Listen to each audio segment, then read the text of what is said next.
जय श्री कृष्ण। मैं हूं मुनीश शुक्ल। सब्जेक्ट, प्रोजेक्ट, रिजेक्ट मतलब विषय, लक्ष्य की प्राप्ति और अंत में जाके उस लक्ष्य की प्राप्ति का जो पर्चा बना ना, वो अस्वीकार कर दिया गया। एक भजन से आपको समझाने की कोशिश करूंगा। है पास तेरे धन तो क्या, जाए साथ कुछ नहीं, जाए खाक हो सभी, ना जाए साथ कुछ कभी।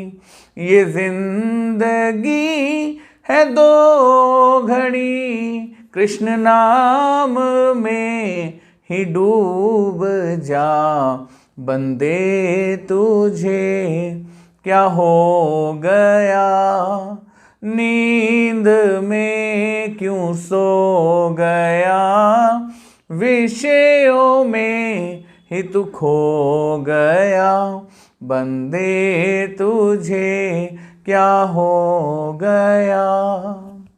एक बच्चा संसार में जन्म लेता है। संसार में जन्म लेते ही माता पिता और समाज, जब ये सिर्फ 7-8 साल का होता है और 14 से 20 किलो इसके शरीर का वजन होता है ना, हम 40 किलो का बस्ता इसके ऊपर डाल देते हैं।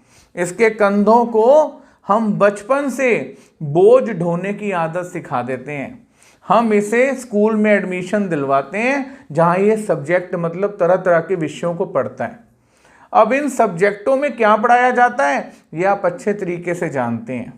सब्जेक्ट ये कहता है कि बेटे आगे जाके अगर अच्छी जॉब करनी है ना तो बहुत अच्छी पढ़ाई करनी है, आगे जाके अगर बिजनेस करना है ना तो बहुत अच्छी पढ़ाई करनी है, तब तू जाके इन सब्जेक्टों से कोई जीवन में प्रोजेक्ट बना पाएगा। अब ये प्रोजेक्ट क्या होते हैं? प्रोजेक्ट घर वाले सिखाते हैं। देख बेटे, हमने तो अपने जीवन में कुछ नहीं देखा, हम कभी बाहर नहीं गए, दिल्ली भी नहीं गए, लेकिन जा बेटे तू पढ़ लिख के अमेरिका जा, कनाडा जा, तू जीवन में वो सुख देख जो हम नहीं देख पाए, अपने जीवन को सफल कर ले। बच्चा सोचता है हाँ पढ़ूंगा लिखूंगा बनूंगा नवाब। अब वो इस बात को सामने रखकर क्या करने लग जाता है? बहुत पढ़ाई करता है, बहुत पढ़ाई करता है और उसके बाद प्रोजेक्ट बनाना शुरू करता है। फिर माँ बाप बड़े होने पर बच्चे को सिखाते हैं, देख बेटे वो जो बाहर गया ना, तेरे ताऊ जी का बेटा, तेरे चाचा जी का बेटा, देख बेटे बाहर से पैसा भेजकर कितनी बड़ी कोठी बनाई उसने, उसकी वाइफ को देख सोने से लदी हुई है, हमारे पास क्या है बेटे, क्या है? मतलब रोज बच्चे पे उसे एक ऐसा प्रोजेक्ट बनाने का प्रेशर डालते हैं जो वो खुद नहीं देख पाते। ये भी अंधे धृतराष्ट्र की तरह होते हैं जिन्होंने जीवन में जो सुख नहीं पा पाए ना अपनी कमजोरियों के कारण, अब जबरदस्ती उसे कहते हैं तूने पाना ही पाना है, चाहे जिस मर्जी तरीके से पा।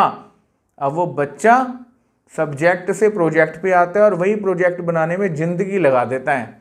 अब एंड में आता है रिजेक्ट।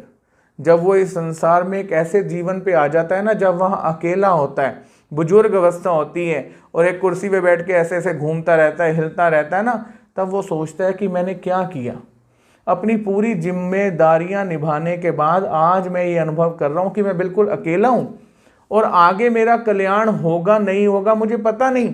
जब इंसान मरने लगता है, दीवार की तरफ ऊपर देख रहा होता है, उसे ये भी नहीं पता होता कि मैं अब कहाँ जा रहा हूँ ये शरीर छोड़कर। और हमें एक ही बात सिखाई गई है, एक दिन हम मर जाएंगे। क्या वास्तविक हम मर जाएंगे? यही बात आज आपको सब्जेक्ट, प्रोजेक्ट, उसके बाद रिजेक्ट से सिखा रहा हूँ कि भगवान श्री कृष्ण भगवत गीता में कहते हैं सब्जेक्ट प्रोजेक्ट में कोई प्रॉब्लम नहीं है, लेकिन रिजेक्ट तो ना हो कम से कम।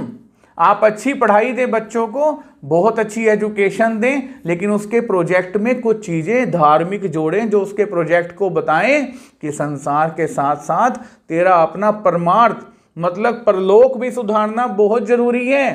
सिर्फ इस लोक की चिंता नहीं करनी। भगवान श्री कृष्ण भगवत गीता के 15वें अध्याय के 6ठे श्लोक में अर्जुन को कह रहे हैं, ममे वांशो जीवलोके जीव भूता सनातना मना षष्ठानि इंद्रियाणि प्रकृति स्थानी कर्षति। हे अर्जुन, ये जो मनुष्य देह लेकर इस संसार में ये जीव आया ना, जिससे ये मानव तन बड़ा दुर्लभ है, मिल गया, अब ये मेरा एक अंश है, मम एव अंश। मेरा एक अंश है, भगवान श्री कृष्ण जी कहते हैं, मैं इसका परम पिता हूं। ये जीव इस संसार में जो इस 5 भूतों के पुतले में घूम रहा है, ममे वांशो जीव लोके जीव भूता सनातना, सनातन काल से घूम रहा है। मना षष्ठानि इंद्रियाणि प्रकृति स्थानी कर्षति, लेकिन अपने मन और इंद्रियों के साथ मिलकर उनके द्वारा विषयों में आकर्षित होकर विषयों में, सब्जेक्टों में कुछ अलग ही प्रोजेक्ट बना रहा है। और जब भी मरने की स्थिति आती है वो सारे इसके प्रोजेक्ट रिजेक्ट हो जाते हैं। तो कोशिश करें गीता जी को खोलें, और श्री कृष्ण भगवान जी ने इस जीवन को क्यों दिया, क्या सब्जेक्ट इस जीवन में जोड़ना बहुत जरूरी है, जिससे हमें परलोक का प्रोजेक्ट बनाना है जरूर। मैं ये नहीं कह रहा आपने इस लोक में प्रोजेक्ट नहीं बनाना है, क्योंकि जीवन के लिए बहुत सी चीजें चाहिए, लेकिन इसके बाद परलोक के लिए भी आपको एक प्रोजेक्ट बनाना है जो आगे सुखी रखेगा आपको। उसके बाद आपने इसे सिलेक्ट कराना है। जब प्राण तन से निकले गोविंद नाम लेके, मेरे प्राण तन से निकले, उस समय भगवान आने चाहिए आपके पास, गोविंद सिलेक्ट करने आने चाहिए पेपर। वाह बेटे, तूने अगर संसार के सब्जेक्टों से प्रोजेक्ट अच्छा बनाया तो तूने धर्म श्रीमद् भगवद गीता जी से जानकर उस सब्जेक्ट को बढ़कर अपने परलोक का प्रोजेक्ट बहुत अच्छा बनाया। You are pass, you are qualified. उस समय आपकी आत्मा कितनी शांत होगी। और ये एक बात याद रखना, साधु संत ज्ञानी विद्वान कहते हैं, पानी केरा बुदबुदा आसमान उसकी जात, देखत ही छिप जाएगा ज्यों तारा प्रभात। पानी पे जो बबल निकल आता है ना, गुब्बारा, उसी की तरह मनुष्य जीवन है। पता भी नहीं चलेगा, जैसे बबल फूट जाता है ना 2 मिनट में, आपको पता भी नहीं चलेगा आपका ये जीवन, मेरा ये जीवन कब बीत गया। जैसे तारे होते तो हैं प्रभात में, लेकिन दिखना बंद हो जाते हैं। तो याद रखें, subject project but not reject, select होने जरूरी।